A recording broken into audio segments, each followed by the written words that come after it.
Hello and welcome to Your Coaching Journey, a podcast for doctors about coaching. Whether you're a coaching doctor, a doctor who is learning to coach, or a doctor who'd like to build coaching into your professional life, then this is the podcast for you. Hello, I'm Tom Dillon, and with me today is my co-host and business partner, Helen Leathers. Good morning, Helen. How are you?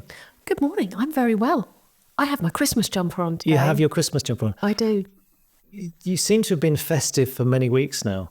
We're just recording the podcast all on the same day. I don't want that to be the illusion we create. I want people to think that we turn up every time and do them independently. Live on a Friday morning? Yeah. No. Okay. It's not realistic, is it? Okay. All right. You've still got your Christmas jumper on. It's the same jumper as you had in the last one. Yeah. Excellent. Last couple. Okay. So what are we talking about today, Helen?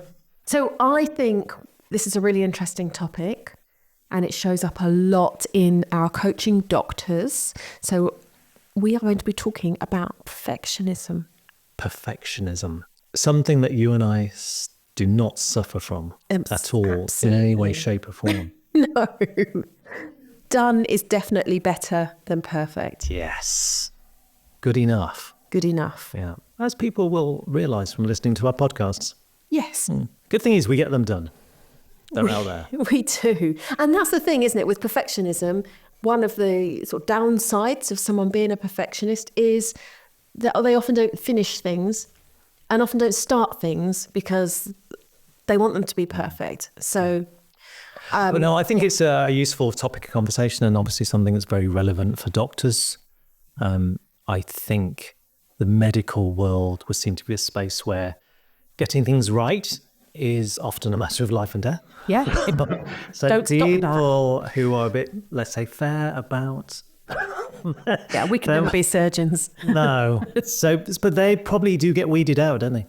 You're probably not going to make it through medical school if you don't have a bit of a perfectionist thing going on. Yeah. I'm not sure everyone that makes it through medical school does.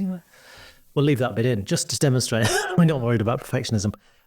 So yes, I think it is something that does show up a lot for doctors. Yes, I think perfectionism is often seen as a positive trait, or if not entirely thought of as a positive trait, it's one of the characteristics that people do wear as a bit of a badge of honour.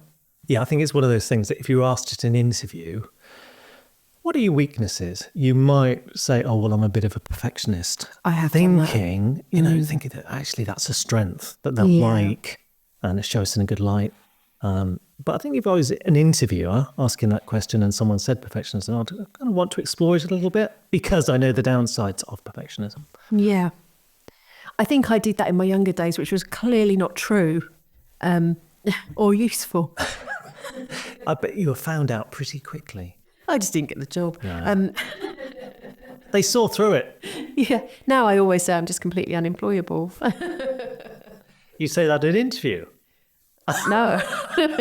You just don't go for interviews. No.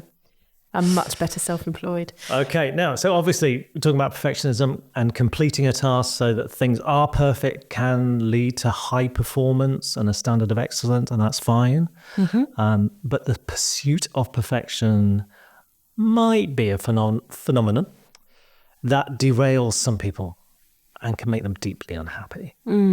So, if it's not possible for things to be perfect and you have a perfectionism streak, then I think that's going to make you pretty miserable. Yeah. So that's what we're going to explore today. Okay. We'll look at what perfectionism is, why it can be harmful, how we might shift our mindset or our coachees' mindset towards embracing progress as an idea rather than perfectionism as an idea. Yeah, so progress rather than perfectionism. I like that. So let's start at the beginning. Let's define perfectionism. What is it? Well, from my view of the world, and looking at it through a transactional analysis, psychodynamic lens. Wow. Okay. Perfectionism is one of 5 different drivers that's seen as common defense mechanisms. So that people tend to have them to overcome childhood messaging, childhood injunctions that have been that they've taken on as children. So they will have receive the messages from significant others around them. So parents, older brothers and sisters, teachers perhaps, but they will have taken on the messages in a way that perhaps results in them having some strong drivers. So the drivers are be perfect, be strong, try hard, please others, and hurry up. So the be perfect is obviously the one that relates to perfectionism.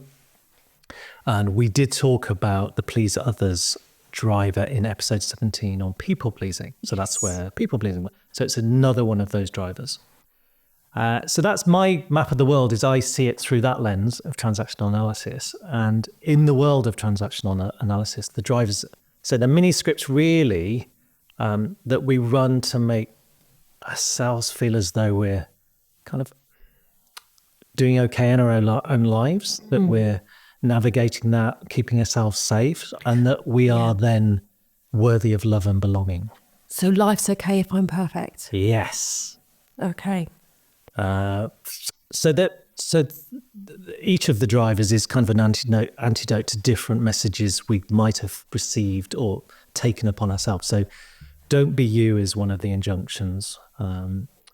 Don't think. So interestingly, my dad always comes up when I talk about TA. I got the message from him not to be me because he was kind of this rugby playing territorial army kind of man's man. And I just really wasn't. I kind of liked sitting drawing and I just wasn't interested in that world. So I definitely got that sort of message of not to be me, which is not particularly helpful. But I think I just kind of lent into that and rebelled against kind of being anything like him, really. You danced your way through it. I danced my way through it. Definitely did.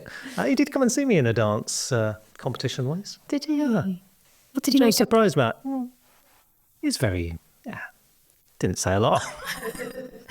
I think he was probably, I don't know, is the truth. I don't know what he felt.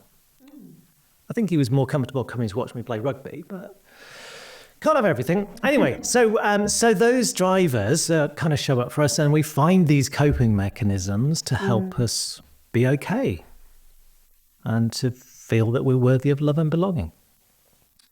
So that's where we end up with, hurrying up, being strong, trying hard, pleasing others, and being perfect. So we're all going to have these drivers to some extent, but if we kind of overplay some of them, then that can be problematic and a bit obsessive.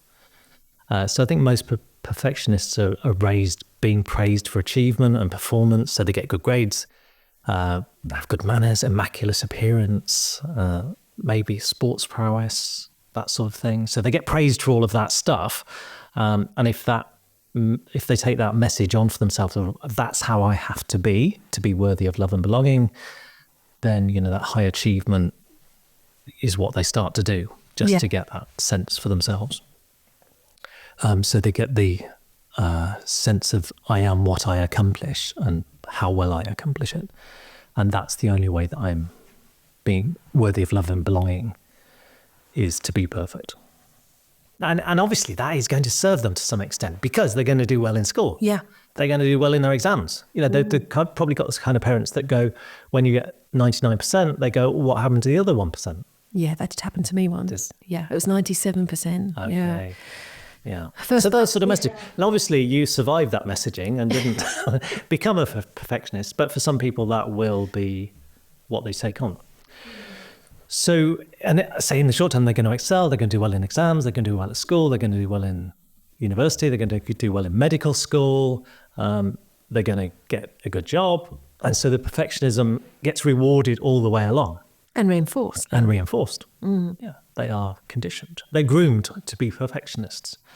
So, and that's great, except that if your identity of being someone that's worthy of love and belonging depends on things being perfect, you're going to fail. You're going to fall over. There can be times when you think, I am not worthy of love and belonging because things aren't perfect. And I think that's problematic. Yes.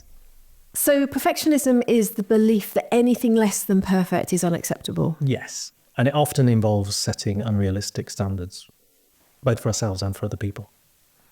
So while the striving for excellence can be healthy, perfectionism takes it to an extreme where we actually fear making mistakes or not measuring up, because in our unconscious, that means that we're not worthy of love and belonging. I keep using that phrase, don't I?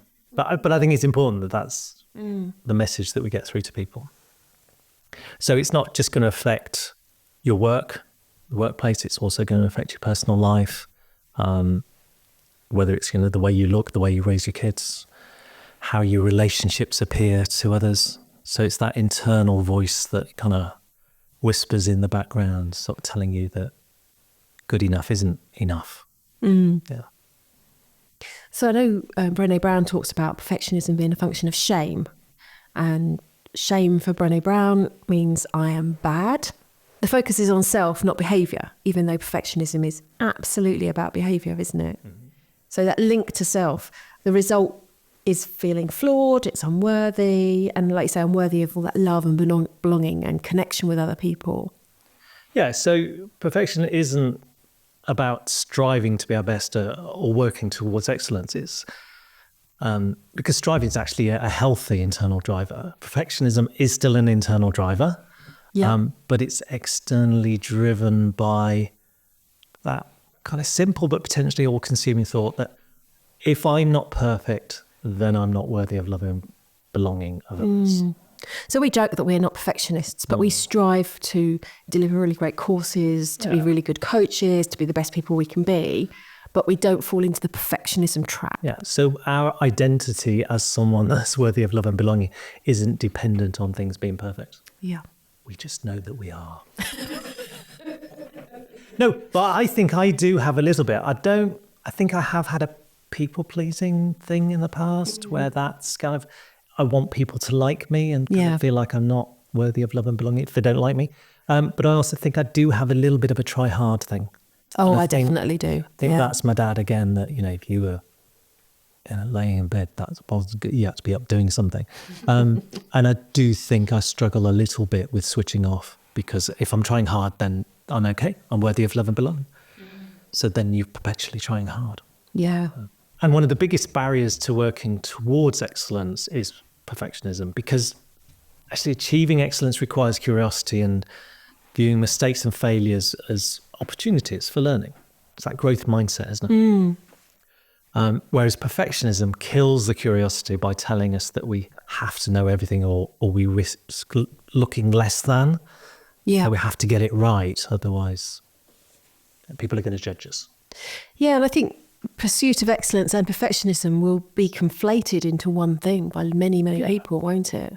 Yeah, because they are similar, aren't they? Yeah, absolutely. If you are producing excellent work, people might well think you have a perfectionism script running, which might not be the case. You might be very comfortable with making mistakes, but do produce excellent work nonetheless. But it's that, say, going back to that growth mindset, it's kind of the journey towards making things of good quality without feeling like it has to be perfect. Yeah. All the way along. So if we think about some of the downsides of perfectionism, and if we accept that it means tying our sense of being worthy of love and belonging to things being perfect, what are the knock-on effects? Well, I think it can lead to a fear of failure. So even the smallest mistakes can feel like monumental failure. So that can lead to procrastination and avoidance, because we don't want to start something that's not going to be perfect.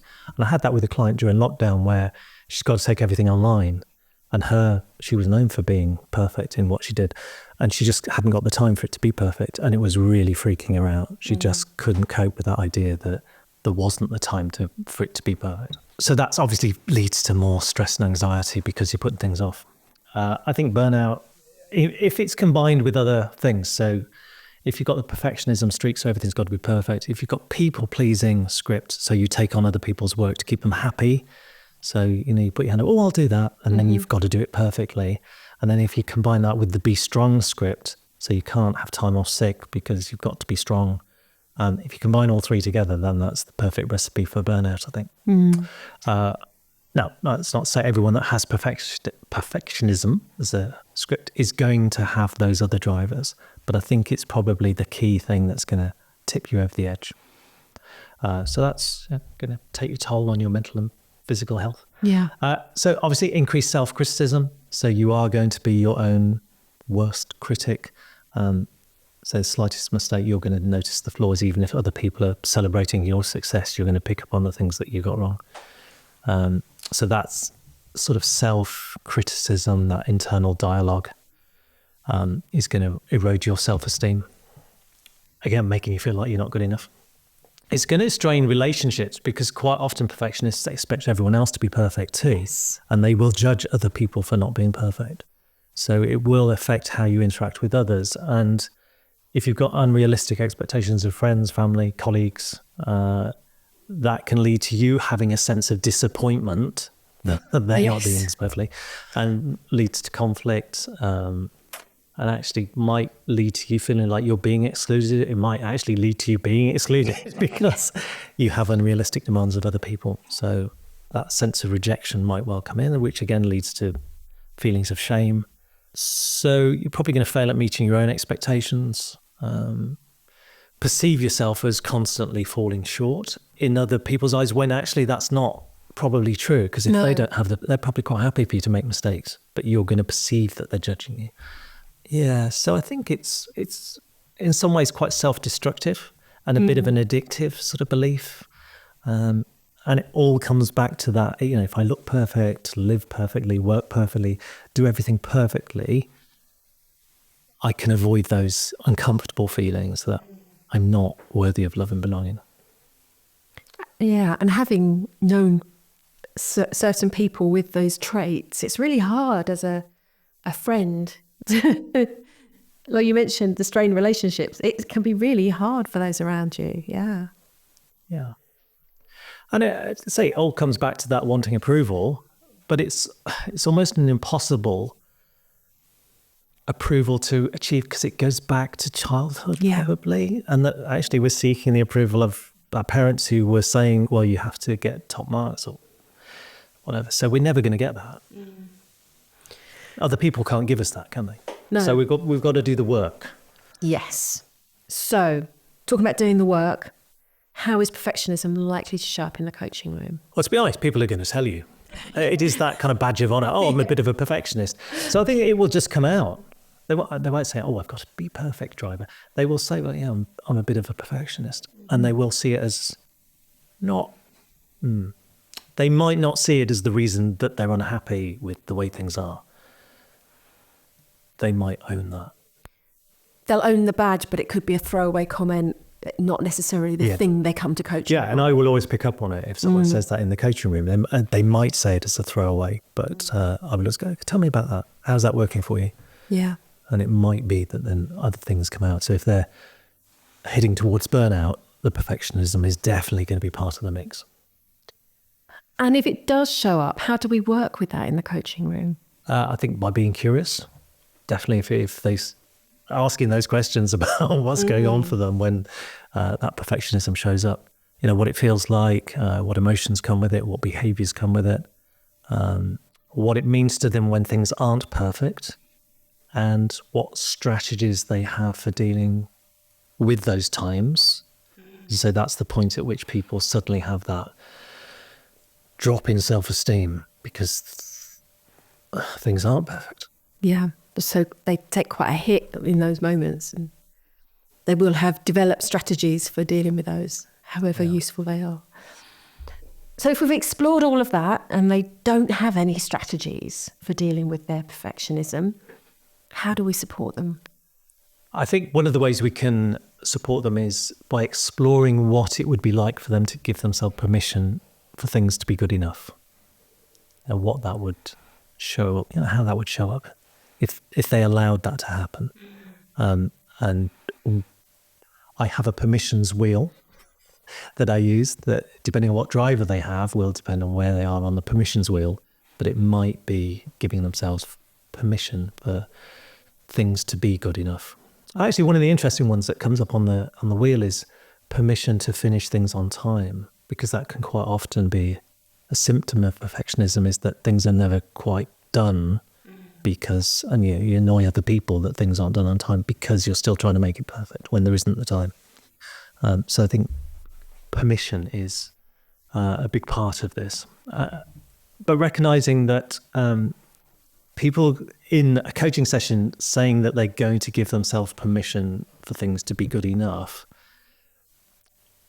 might not play out in real life, that they might revert, because these are deeply embedded drivers that have been there for years. It's conditioning, isn't it? They've got that. So under pressure, they're probably going to revert to the same sort of behavior. But I think awareness is the start of the journey.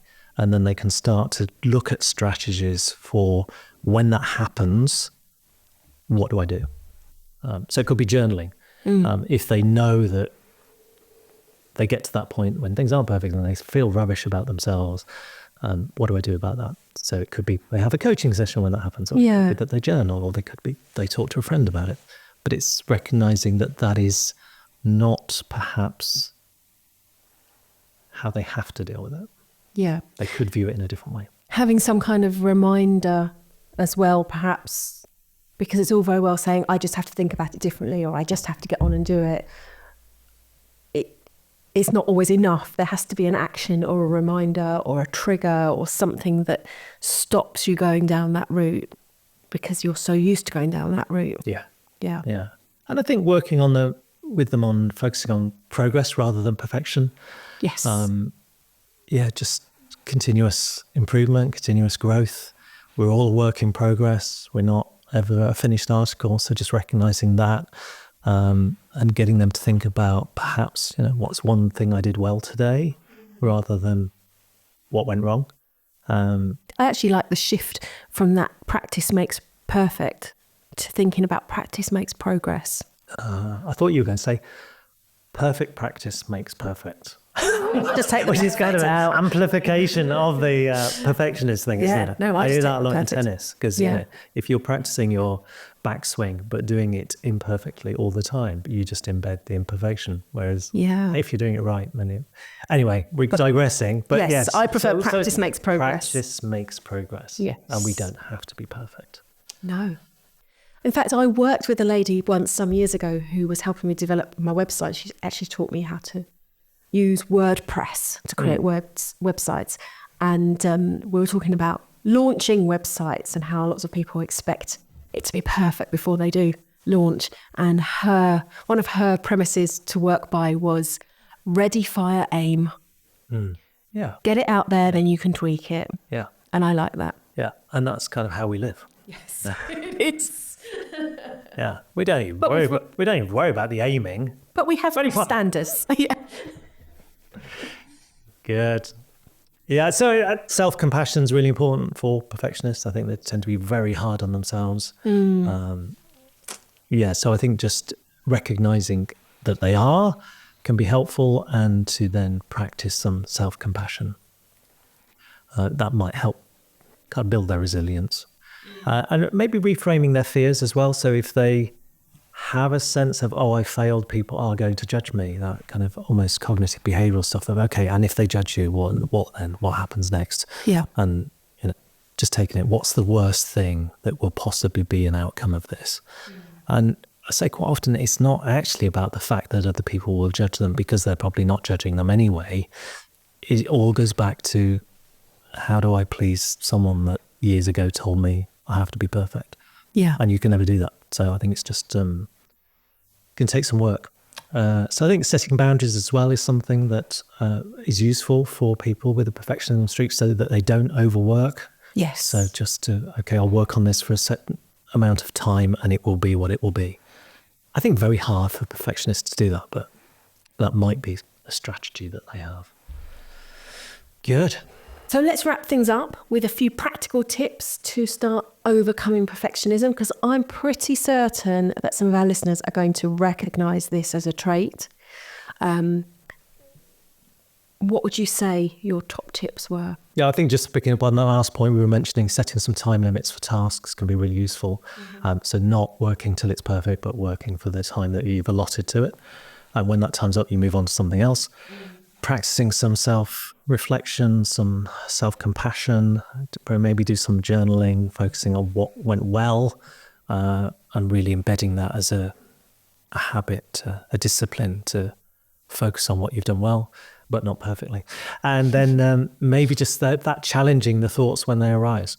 So understanding that it is connected to that sense of being worthy of love and belonging, and recognizing that you are worthy of love and belonging without things being perfect. That kind of expression of, you are enough. Yeah. Good. Let's leave it there. On the notion that you are enough, Helen. As are you. Wonderful. Thank you. Thank you. Thank you for going through that. Next time on the podcast, we have one of our listeners' questions sessions. Excellent. We like listeners' questions. Yeah. So if you have any questions, do write into us, drop us a message, and we'll endeavour to answer those in a future episode. Thank you, Helen. See you next time. Bye for now. Bye-bye.